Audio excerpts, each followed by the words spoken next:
سلام دوستان، خوش اومدین به این ویدیو. دوستان به نظر من دیگه کافیه در مورد فرنود حرف زدم و نمیدونم واقعا چرا انقدر توی مثلا فضای یوتیوب دوچار مثلا مسخرش کردن و بهش توهین کردن و اینا. و اونم به قول معروفی که همکارای ماست، خوب نیست مثلا اینجوری باش گارد بگیریم، چون حرف بدی هم آنچنان نزده تا الان. یه فقط گفته ورزش کنید و نمیدونم به خودتون برسید و از این حرفا. به نظر من واقعا کار خوبی نیستش دیگه. ما بیایم هی یه چیز مزخرفیه هی مثلا، نه که مثلا آقای فرنود مزخرف باشه، دیگه ما بیایم یه چیز یک موضوع کش بدیم دیگه، مثلا مسخره بازیش کنید، لوس شده واقعا.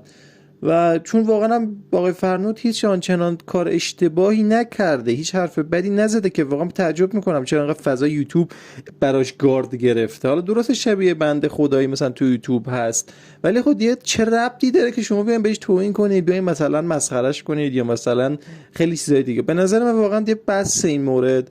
و امیدوارم که فضای یوتیوب یه فضای دوستانه و رقابت سالمی پیش بیاد، نه اینکه مثل الان همش با اسکی و همش با تخریب برن بالا به قول معروف. و ممنون که این ویدیو رو نگاه کردین. لطفا به بقیه ویدیوها هم سر بزنید.